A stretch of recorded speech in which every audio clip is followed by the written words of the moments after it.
नमस्कार. सारंग रेसिपीमध्ये तुमचं सगळ्यांचं पुन्हा एकदा स्वागत आहे. आज आपण ना पायनॅपल शिरा कसा करायचा ना तो बघूया. आता मार्केटमध्ये अननस खूप चांगले आलेले आहेत.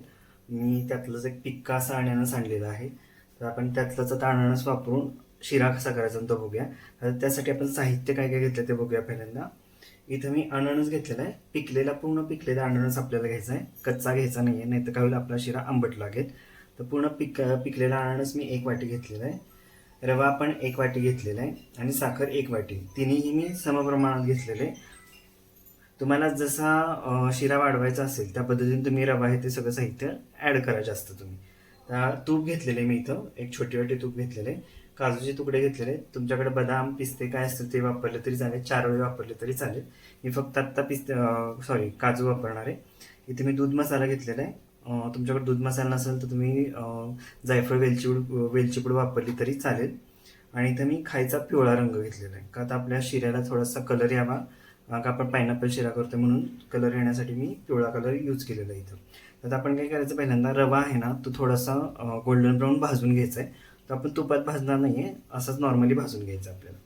आपण रवा घेऊया. पहिल्यांदा मी बारीक झिरो रवा वापरलेला आहे. आता हा आपण थोडासा खरपूस भाजून घेऊया. तर आता इथे माझा रवा भाजून झालेला आहे. तर आता मी एका वेगळ्या डिशमध्ये काढून घेणार आहे. पूर्ण असा गोल्डन ब्राऊन असं भाजायचं नाही, थोडंसं नॉर्मली भाजायचं आहे, कच्चा नाही राहिला पाहिजे. आता रवा मी भाजून एका वेगळ्या डिशमध्ये ठेवलेला आहे. तो आपण थोडंसं नॉर्मल करून घ्यायचं आहे.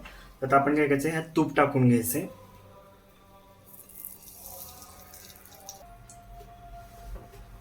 आता आपलं तूप तापलेलं आहे. आपण त्यात काजू पहिल्यांदा टाकून घेऊया. ते थोडेसे गोल्डन ब्राऊन करून घ्यायचे आपल्याला. आता आपले काजू पण गोल्डन ब्राऊन झाले. आपण त्यात अननसाचे जे तुकडे आहेत बारीक केले ते टाकायचे. ते आपल्याला थोडेसे मऊ शिजवून द्यायचे.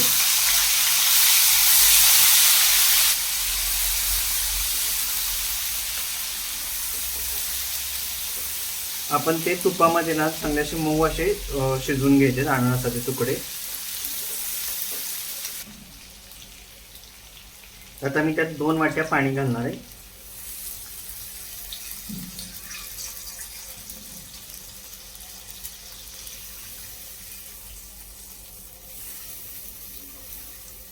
जसा तुमचा रवा असेल त्या पद्धतीने तुम्ही पाणी ऍड करा. दूध यूज करणार नाही, का तर अननस हा थोडासा कधी कधी आंबट असतो, त्यामुळे दूध फुटण्याची शक्यता असते. त्यामुळे तुम्ही पाणीच यूज करा. तर आपण त्यात 2 वाट्या घेतलेल्या आहे. तुमचा रवा जर जाड असेल तर तुम्ही जास्त पाणी घ्या. माझा बारीक रवा आहे त्यामुळे मी 2 वाट्या पाणी घेतलेलं आहे. आता आपण काय करायचंय, ते पाणी उकळते त्यात आपण साखर पण लगेच घालून घ्यायची.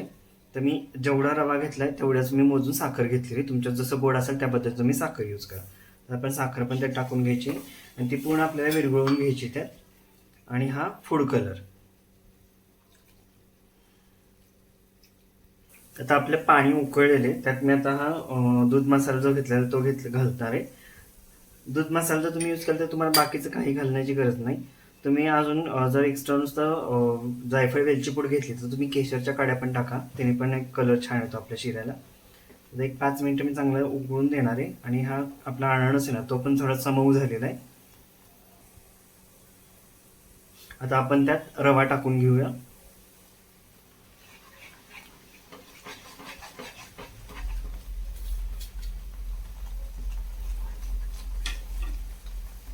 पूर्ण त्याच्या गुठळ्या आपल्याला होऊन द्यायच्या नाहीत कुठेही.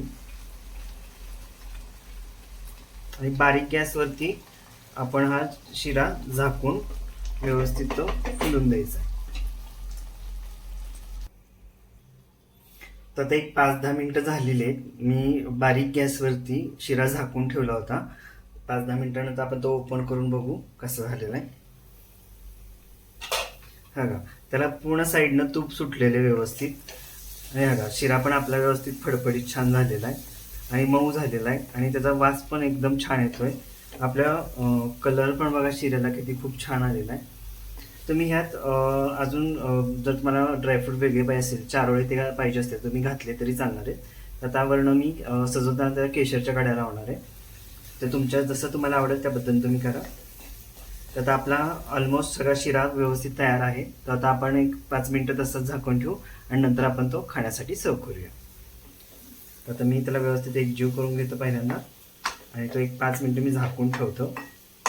एक वाफ येऊन द्यायची, म्हणजे काय होतो आपला रवा आहे ना पूर्ण व्यवस्थित फुलतो. तर आपण आता त्याला झाकून, मी गॅस पूर्ण बंद करणार आहे आणि त्याला झाकून ठेवणार आहे आणि एक 5 मिनिटानंतर त्याला सर्व करणार. आपला गोड असा पायनॅपल शिरा खाण्यासाठी तयार आहे. खूप छान झालेला आहे. तुम्ही नक्की ट्राय करून बघा. आता बाजारपेठेत पण अननस खूप आलेले आहेत. तुम्ही अननस आणून नक्की ट्राय करून बघा. एक स्वीट डिश म्हणून खूप छान आहे. तुम्ही नक्की ट्राय करून बघा आणि मला कमेंट्समध्ये सांगा की अननसाचा शिरा कसा झालेला आहे. जर तुम्हाला माझ्या हे अननसाच्या शिऱ्याची रेसिपी जर आवडली असेल तर माझ्या रेसिपी लाईक करा. माझ्या चॅनलला जे पहिल्यांदाच व्हिजिट करत असतील आणि ज्यांनी अजूनही माझ्या चॅनल सबस्क्राईब केलं नाही तर माझ्या चॅनल सबस्क्राईब करा. माझी रेसिपी जास्तीत जास्त लोकांपर्यंत तुम्ही शेअर करा आणि तुम्ही नक्की ही पायनॅपल शिऱ्याची रेसिपी ट्राय करून बघा आणि मला सांगा कसं झाली ती. आपण परत पुन्हा भेटू पुढच्या एका वेगळ्या रेसिपीबरोबर. धन्यवाद.